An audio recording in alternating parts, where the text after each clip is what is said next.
autonomia, le dichiarazioni del ministro Matteo Salvini, la faremo entro marzo, soddisfatto il governatore del Veneto Zaia, speriamo che ora tutti si zittiscano. Un bimbo di 18 mesi muore soffocato da un popcorn nel Vicentino, la tragedia davanti agli occhi dei genitori. Dramma della strada a Cessalto, un 53enne ha perso la vita dopo essere uscito di strada con il suo furgone ed essere finito contro un platano. Investito e ucciso a 17 anni da un'auto pirata a Siena, il presunto responsabile viene rintracciato e fermato a Padova. È accusata di aver trattenuto le mance invece di metterle nelle casse comuni, per questo una dipendente del Casino di Venezia è stata licenziata, ma lei ora intende impugnare il provvedimento in tribunale. A causa di un'avaria un aereo storico è stato costretto ad ammarrare nel Piave a Nervesa della Battaglia, salvo per miracolo il pilota. Per la prima volta al mondo un'equipe di medici ha tolto un tumore al cuore senza aprire il torace del paziente, l'operazione all'ospedale di Padova. Buongiorno e ben ritrovati con la prima edizione dei nostri telegiornali. In primo piano dunque ancora l'autonomia, perché nel fine settimana sono arrivate le parole del ministro Matteo Salvini che ha detto entro marzo la faremo. Soddisfatto il governatore del Veneto Zaia che dice speriamo che adesso tutti si zittiscano. Una rivoluzione non si fa in un quarto d'ora e comunque avevamo detto entro l'inverno che finisce con il 21 marzo. Tra l'altro il mio compleanno è il 9 marzo, per cui sarebbe un bel regalo per me, lombardo, che ho votato il referendum. Ci pensa il vice premier Salvini a ridare fiducia ai veneti a proposito dell'autonomia, perché dopo le frenate prima dell'altro ministro Di Maio, poi del presidente del Consiglio Conte, dai cittadini alle categorie economiche il pessimismo è cresciuto. Adesso però il leader del Carroccio segna le prossime tappe dell'iter. Per il 15 gennaio è fissata la chiusura del lavoro tra i ministeri, perché si tratta di un passaggio storico mai fatto prima e quindi è giusto approfondire tecnicamente tutti i temi. Entro il 15 febbraio, continua Salvini, sarà pronta la proposta del governo e ricordo che nel contratto di governo c'è l'applicazione di quanto votato al referendum. A quel punto comincerà la trattativa con Veneto, Lombardia ed Emilia-Romagna. Il premier Conte aveva dichiarato che lo Stato non avrebbe trasferito tutte le competenze, parole alle quali era seguita la replica del governatore Zaia che aveva detto o troviamo l'intesa per le 23 materie o non firmo. A tal proposito, chiarisce Salvini, saranno delegate tutte quelle previste in Costituzione. Chiaro che come Lega siamo a favore della massima autonomia possibile e che nel Movimento 5 Stelle c'è più prudenza, ma vedrete che troveremo l'accordo anche su questo. Affermazioni che vengono accolte con soddisfazione dal presidente del Veneto. Ottime le dichiarazioni di Salvini sull'autonomia. A questo punto spero che tutti si zittiscano, gli increduli, gli scettici, quelli che difendono gli sprechi e soprattutto coloro che tifano perché non si faccia nulla, ha detto Zaia, che poi ha aggiunto: ringrazio Matteo Salvini che in qualità di vice premier e non ultimo di segretario della Lega conferma e chiarisce fino in fondo la roadmap per l'autonomia. Siamo di fronte ad una riforma epocale, lo vorrei dire a chi sta lì col bilancino a valutare millimetricamente tutte le dichiarazioni. Penso che Salvini sia riuscito a portare nel contratto del governo l'autonomia, perché questa è la dote che nel contratto di governo ha portato la Lega. Sono sicuro che i 5 Stelle prosegue e non potranno che essere al nostro fianco per realizzare l'autonomia. Il 21 marzo è vicino, noi siamo pronti, ha concluso il governatore. E parlerà anche di autonomia il presidente del Veneto Luca Zaia questa sera a partire dalle 21:15 su Antenna 3, subito dopo il discorso del Capo dello Stato nel suo messaggio di fine anno. Sarà l'occasione appunto per fare il punto di quelli che sono stati gli impegni della Regione in questo 2018, l'autonomia ma anche e soprattutto gli interventi per il maltempo di fine ottobre. Sarà l'occasione, aveva detto ai nostri microfoni il governatore, per ringraziare i veneti per essere stati vicini alla Regione ma anche per le critiche sempre costruttive. Quindi appuntamento a partire dalle 21:15 su Antenna 3 questa sera per il messaggio di fine anno del presidente del Veneto Zaia. La cronaca adesso con la tragedia che si è consumata ad Arcugnano nel Vicentino sabato sera. Un bimbo di 18 mesi è morto soffocato dopo aver ingerito un popcorn. Arcugnano, tragedia sabato sera. Un bimbo di 18 mesi ha perso la vita davanti agli occhi sconvolti dei genitori dopo aver ingerito un popcorn. Doveva essere un dopo cena tranquillo davanti alla televisione, madre, padre e figli, tra cui Leone, nato a giugno del 2017, e una bella ciotola di popcorn.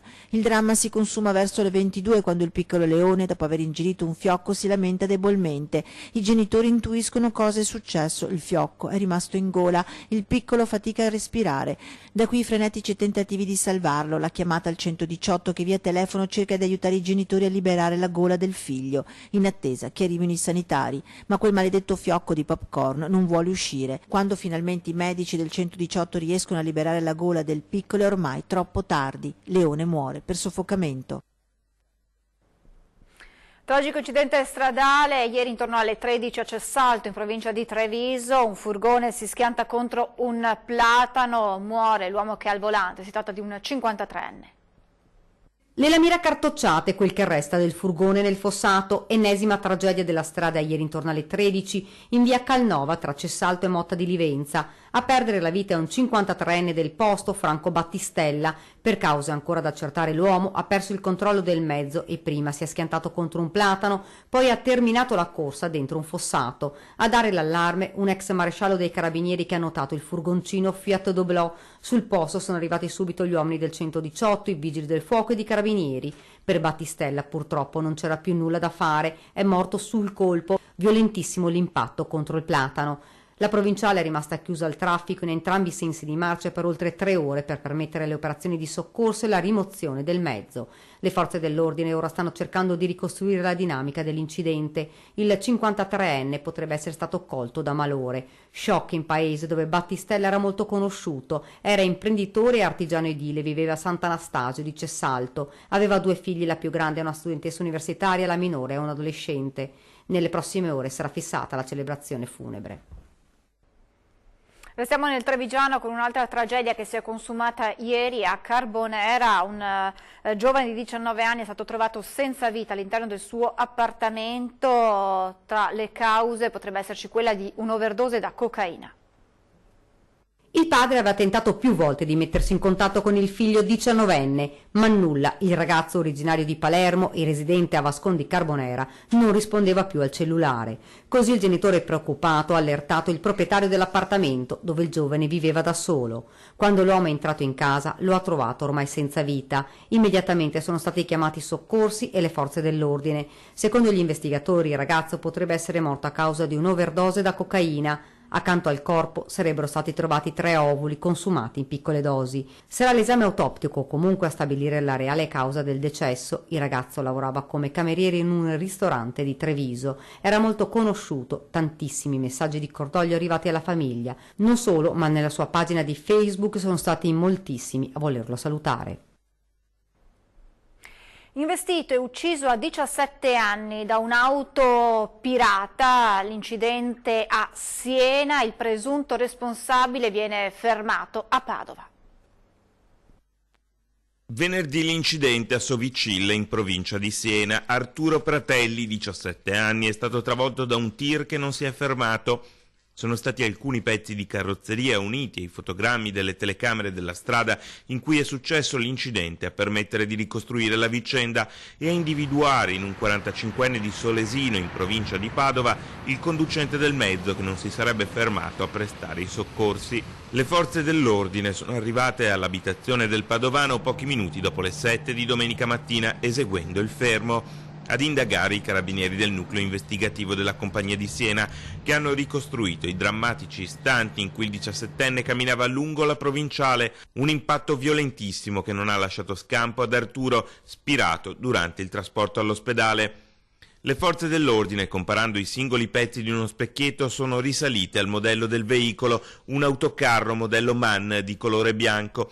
Il resto lo ha fatto la comparazione con i sistemi di sorveglianza della zona che hanno individuato il mezzo con lo specchietto danneggiato. Dopo che l'uomo, un commerciante di ortofrutta, è stato rintracciato, le forze dell'ordine hanno testato la compatibilità dei frammenti di specchietto con quelli del camion e a quel punto l'autorità giudiziaria ha emesso il provvedimento di fermo. Per lui si sono aperte le porte del carcere di Rovigo. Toccherà ora al 45enne spiegare perché non si sia fermato. Oltre all'accusa di omicidio stradale, infatti sospettato anche di non aver prestato i soccorsi al 17enne. Ancora nel Padovano con la cronaca, con un vasto incendio nella notte tra sabato e domenica in un mobilificio di Casale di Scodosia. È la seconda volta in 3 mesi. Ingenti i danni. La conta dei danni non è ancora completa, ma è probabile che il bilancio finale si debba misurare nell'ordine delle centinaia di migliaia di euro, nonostante gli sforzi dei vigili del fuoco intervenuti in via Caodalbero a Casale di Scodosia. Dopo l'allarme lanciato da un residente con 7 automezzi e 18 operatori, le fiamme hanno continuato a bruciare per tutta la notte. Divampate attorno alle 20 e sono state completamente domate dopo 12 ore di lavoro attorno alle 8 della mattina seguente. Per il mobilificio Mantuan si tratta del secondo incendio in pochi mesi, dopo quello che la sera del 18 settembre aveva distrutto un laboratorio dissequestrato appena qualche settimana fa. Il rogo questa volta ha interessato in maniera generalizzata la parte di capannone adibita alla produzione, andata completamente distrutta, estendendosi anche a 2 furgoni. Il nucleo investigativo antincendio territoriale dei Vigili del Fuoco ha effettuato un sopralluogo per cercare di stabilire le cause dell'incendio. Nessuna ipotesi al momento viene scartata. Al lavoro anche i tecnici dell'ARPAV per i campionamenti necessari a stabilire l'eventuale presenza nell'aria di sostanze inquinanti. Adesso ci colleghiamo con Tommaso Stoppa che ci racconta la vicenda di una dipendente del Casinò di Venezia licenziata. Lei ora ha intenzione di impugnare il provvedimento in tribunale, ma ci dice tutto Tommaso Stoppa. Buongiorno Tommaso. Sì, buongiorno da Mestre, dove si segnala la causa davanti al giudice del lavoro intentata da una dipendente del Casinò che alcune settimane fa era stata licenziata perché accusata di aver trattenuto parte delle mance lasciate dai giocatori. La decisione appunto è stata oggetto di questa impugnazione perché secondo il legale di questa dipendente, che era anche una nota rappresentante sindacale, Rosanna Zanon, il danno partito dalla casa da gioco era un danno esiguo, perché si parla di somme molto piccole, e quindi il licenziamento sarebbe una punizione eccessiva. Non viene però negato che questa dipendente effettivamente abbia trattenuto parte di queste mance che invece per le regole della casa da gioco devono confluire in un fondo comune per essere poi redistribuite tra i dipendenti. Questi i fatti, ulteriori aggiornamenti su questa vicenda nelle prossime edizioni dei nostri telegiornali. Grazie a Tommaso Stoppa. Puntano la pistola in faccia alla cassiera e rubano 4.000 euro a Cadoneghe nel Padovano. Hanno atteso l'orario di chiusura, in 2 sono entrati con il volto coperto dal passamontagna all'interno del supermercato Coop di Via del Santo a Cadoneghe. Pistola in faccia alla cassiera, se ne sono andati con 4.000 euro. Sull'episodio stanno indagando i carabinieri che in queste ore stanno mettendo assieme tutte le informazioni raccolte ed hanno ascoltato la ricostruzione della dipendente. Una scelta strategica quella dei banditi che hanno atteso uno dei giorni in cui c'è più via vai nel supermercato per mettere a segno il blitz.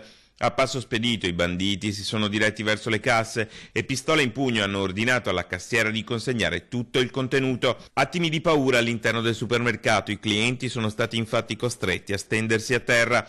Dopo aver raccattato le banconote, i 2 sono usciti sulla regionale e a piedi hanno fatto perdere le loro tracce. Toccherà ai carabinieri il compito di ricostruire come siano andate le cose.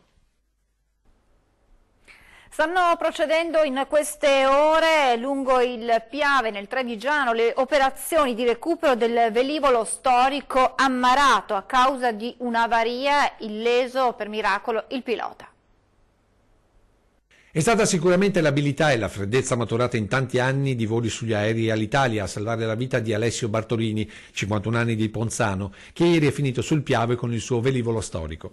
Tutto è accaduto nel primo pomeriggio quando, per un'avaria al motore, l'aereo replica moderna di un modello tedesco da ricognizione della Seconda Guerra Mondiale ha iniziato a perdere quota. Tutto sui cieli lungo il Piave, vicino all'aviosuperficie Jonathan, da dove Bartolini era decollato. Il pilota ha mantenuto la freddezza, cercando uno spazio per l'atterraggio di fortuna. In pochi secondi ha dovuto però scegliere e alla fine ha optato per l'acqua del Piave. Al momento dell'impatto però il carrello di atterraggio ha fatto da perno e l'aereo si è subito capovolto iniziando ad inabissarsi. Bartolini però non si è perso d'animo e con delle semplici manovre è riuscito ad uscire dalla carlinga nuotando velocemente verso la riva del fiume. Solo qualche leggera escoriazione, tant'è che l'ambulanza, allertata da un cittadino che aveva assistito all'intera scena, è rientrata vuota al Cafoncello. In questi minuti stanno iniziando le operazioni di recupero del velivolo, alla presenza del proprietario, assistito dal presidente dell'Aeroclub Jonathan Giancarlo Zanardo. Selfie osceni alla mostra della scienza di Jesolo con due fidanzatini adolescenti sorpresi a farsi le foto con i pantaloni abbassati. Aumenta la sicurezza alla mostra alla fabbrica della scienza di Jesolo dopo i selfie esibizionisti scattati da due fidanzatini adolescenti del Friuli Venezia Giulia, incuranti delle famiglie con bimbi nella sezione fotoricordo. I due giovani fidanzati sono stati sorpresi intenti a farsi selfie con i pantaloni abbassati. Lo staff di sala, nel tardo pomeriggio di ieri, è dovuto intervenire per calmare un'accesa discussione con urla e insulti, mentre un padre di famiglia di Mestre, in visita con moglie e figli piccoli, aveva sorpreso i due fidanzati adolescenti a farsi i selfie con i pantaloni abbassati e stava ammonendo i loro genitori che li difendevano invece minimizzando la bravata. A quel punto però, incalzati dal genitore di Mestre che li accusava descrivendo con dovizia di dettagli cosa avevano fatto, i due hanno accettato di consegnare i cellulari con i selfie osceni alla visione dello staff della mostra. Ci fermiamo adesso per qualche istante di pubblicità, tra poco.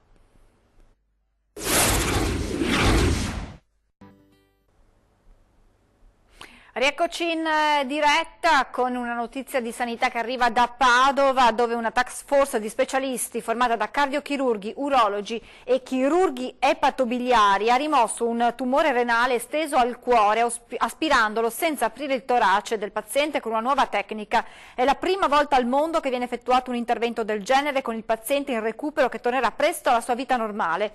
Al paziente affetto da numerose patologie, già sottoposto ad un intervento di triplice bypass aortocoronarico, è stata scoperta durante una visita di controllo una patologia renale. Viste le sue precedenti patologie, risultava proibitivo per lui l'approccio tradizionale, quindi la scelta alternativa con l'intervento durato 12 ore.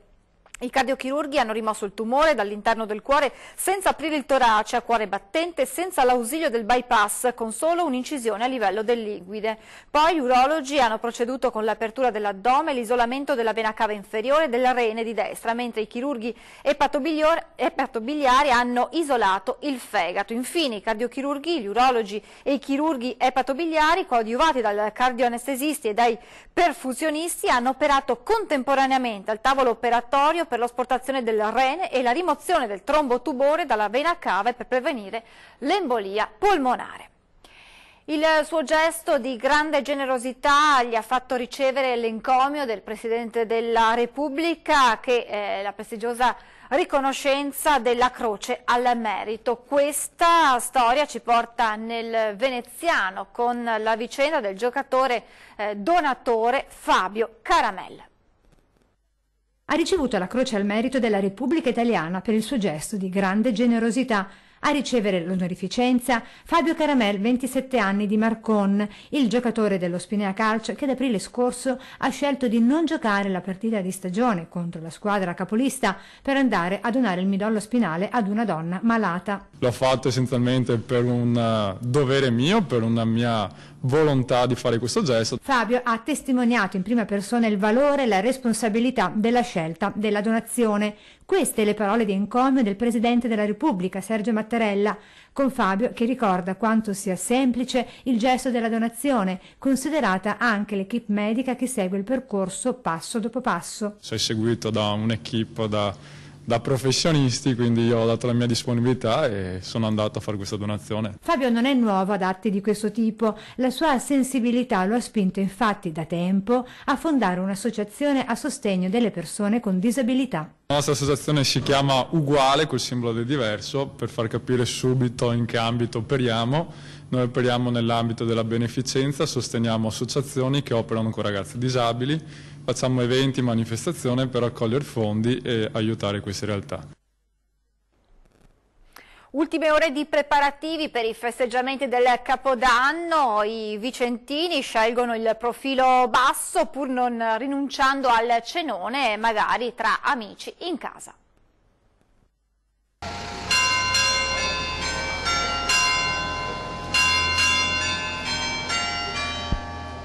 Come passate il 31?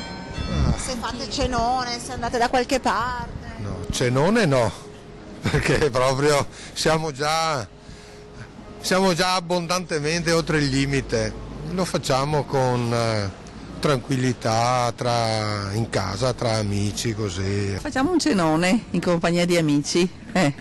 A casa o fuori? No, fuori, andiamo a mangiare fuori, sì, troviamo pronto. Facciamo una cosa tranquilla a casa, non vogliamo fare chissà cosa, ecco. Con un cenone, insomma, con gli amici? Sì, può essere, sì. Però dobbiamo ancora vedere, insomma, decidere. Io lo festeggerò a Trento con degli amici in una casa del centro storico. Con un cenone? Sì, con la cena, assolutamente, è irrinunciabile. Infatti ho cercato apposta una festa con la cena. Il 31 andiamo fuori a cena con un'orchestra e tutto. Gli amici, compagnia? Mio marito. A casa, moglie e cane.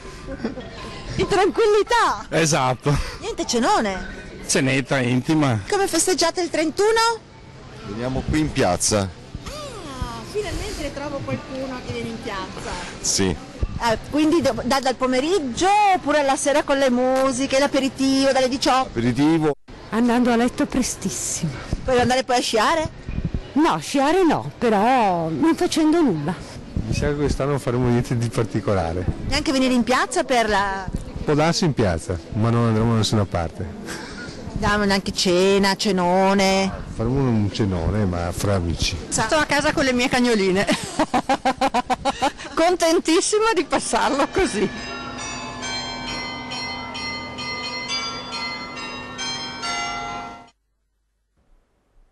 E a proposito di festeggiamenti per il Capodanno, questa sera nel corso di 20:10 insieme al dirigente della Questura di Treviso, dottor Luca Migliorini, parleremo dei consigli per trascorrere senza incidenti e senza problemi questo ultimo giorno dell'anno.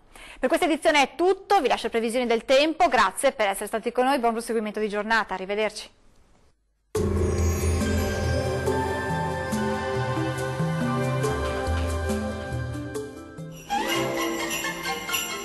Fresco e Vario, i surgelati di prima qualità, vi augurano buone feste. Ben ritrovati al meteo. Ultimo giorno dell'anno con l'anticiclone e dunque con tempo stabile. Nel dettaglio sul Veneto sarà asciutto ovunque, tuttavia al mattino avremo le consuete nubi basse, foschie e nebbie un po' su tutte le pianure. Col passare delle ore però tenderanno a dissolversi e non mancheranno ampi spazi soleggiati. Temperature minime tra -1 e 1 grado. Valori massimi oscillanti invece tra 6 e 9 gradi. Diamo ora uno sguardo al Friuli Venezia Giulia. Qui il tempo sarà in prevalenza buono, sarà infatti ampiamente soleggiato sui settori montuosi dove il cielo risulterà poco o parzialmente nuvoloso. Sulle aree costiere invece avremo più nubi con cielo a tratti anche coperto, specie al mattino. Temperature minime tra -1 e 2 gradi. Le massime invece oscilleranno tra i 6 e i 10 gradi. Vediamo infine che tempo farà sul Trentino Alto Adige. Sarà una bella giornata sulla nostra regione, dove a prevalere sarà il sole. Il cielo infatti si presenterà poco o parzialmente nuvoloso su tutti i settori, salvo per innocui addensamenti. Non sono previste precipitazioni particolarmente degne di nota. Temperature minime tra -7 e 3 gradi. Massime comprese invece tra 9 e 11 gradi circa. Dal meteo di Antenna 3 per ora è tutto. Arrivederci.